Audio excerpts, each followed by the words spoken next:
सरहदी जिला राजौरी और पुंछ की बात हुई है तो एक सर्कुलर भी जारी किया गया है और पिछले दिनों हमने आपको एक खबर बताई थी कि मुख्तलिफ इलाकों के अंदर इस तरह के सर्कुलर्स उस वक्त जारी किए गए जब जम्मू कश्मीर पुलिस, फौज और सीआरपीएफ जंगली इलाकों के आसपास कार्रवाइयां कर रही हैं और हुकाम ने शहरियों को अब एक एडवाइजरी के जरिए, एक सर्कुलर के जरिए आगाह किया है कि उन इलाकों में जहां पर इन दिनों सिक्योरिटी फोर्सेज सिक्योरिटी खदशात के पेश नज़र या कई तरह के जो मामलात हैं या शिकायतें हैं वो नोटिस में आने के बाद सर्कुलर उस वक्त जारी करना पड़ा जब कार्रवाइयां इस वक्त भी चल रही हैं। पहले मेंढर के अंदर और उसके बाद ये सर्कुलर जो आपके सामने Mohammad Farooq sub divisional magistrate है सुरनकोट से, और उसके बाद एक और सर्कुलर सामने आता है कालाकोट राजौरी के अंदर, यानी दोनों डिस्ट्रिक्ट्स में जंगल के आसपास के इलाकों में या जंगली इलाकों में जो लोग नकलो हरकत करते हैं उन्हें रात 9 बजे से सुबह 4 बजे तक बिलखुसूस जंगली इलाकों के आसपास न जाने के लिए कहा गया है। जमशीद, मजीद क्या तफसीलात हैं, बुनियादी गाज़ो मकासिद क्या हैं,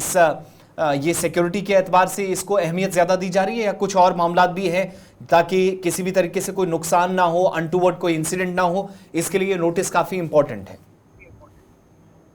आसिफ, बिल्कुल। जहां तक नोटिस की बात करें, इससे पहले सबसे पहले मेंढर इंतजामिया की तरफ से निकाला गया था, उसके बाद में राजौरी पूरे जिले में अब ये नाफिज कर दिया है, पुंछ में नाफिज कर दिया है। इसके बहुत सारी वजूहत हो सकती हैं। उसकी वजूहत ये भी हैं कि पिछले कुछ अरसा से अगर देखा जाए खित्ता पीर पंजाल के अंदर हालात काफ़ी कशीदा हुए, जहाँ कई बड़े हमले देखने को मिले, हमलों के बाद लगातार सर्च ऑपरेशन देखने को मिले। सर्च ऑपरेशन के साथ साथ अगर देखें मुश्तबा अफराद के देखे जाने की खबरें भी गर्दिश करने लगी लगातार। उसको देखते हुए और सिक्योरिटी एजेंसी की तरफ से ये एक गुजारिश की गई थी इंतजामिया को कि इस तरह के आर्डर जारी किए जाएं ताकि जंगल के इलाके में दौरान सब लोग या इस तरह की हरकत ना करें। अगर कोई जाता भी है तो वो पहले मकामी या नजदीकी चौकी या नजदीक जो उसकी फौज है उसको पहले वो इतला करे, क्योंकि इन इलाकों में मुश्तबा अफराद देखे जाने का सिलसिला लगातार जारी। और दूसरी तरफ अगर बात करें, बिल्कुल लाइन ऑफ कंट्रोल के नजदीक का इलाका और इन इलाकों में मुश्तबा अफराद के देखे जाने की खबरें भी गर्दिश करती हैं। दूसरी तरफ जंगल के अंदर दौरान शब भी अब फौज की तरफ से अगर देखा जाए तो कार्रवाइयां देखने को मिलती हैं, सर्च ऑपरेशन देखने को मिलती हैं।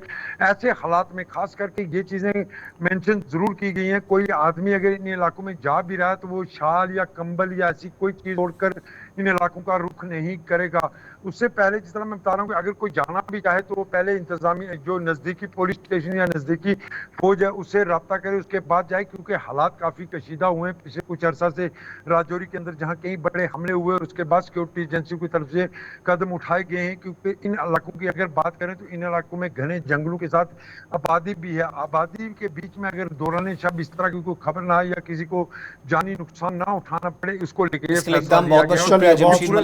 फराहम करने के लिए तो जंगल के इलाकों में आसपास के एरियाज में आप जाते हैं तो इस बार सोच समझकर कदम उठाएं। शाम रात 9 बजे से सुबह 4 बजे तक अगर आप दाएं बाएं जाते भी तो इसके लिए पेश की इजाज़त ज़रूरी करार दी गई है, लाजमी करार दी गई है। और ये बैक टू बैक ऑर्डर्स इसलिए भी आ रहे हैं क्योंकि मुख्तलिफ इलाकों में मिलिटेंसी के वाक़यात में जब इजाफा हुआ है तो जॉइंट सर्च ऑपरेशन इस वक्त LOC और निचले इलाकों में चल रहे हैं। यही वजह है कोई आम शहरी कहीं इस ऑपरेशन के दौरान ना मारा जाए, किसी की जान ना चली जाए। मुश्तबा अफराद पर कई बार फायरिंग भी करनी पड़ती है, तो इस तरह का कोई अनटूवर्ड इंसिडेंट या नाखुशगवार वाक़ा पेश ना आए, इस चीज़ से बचने के लिए एहतियाती तौर पर भी एक सर्कुलर बैक टू बैक अब मुख्तलिफ इलाकों से जारी होने लगी। चलिए जाएं एक तरफ से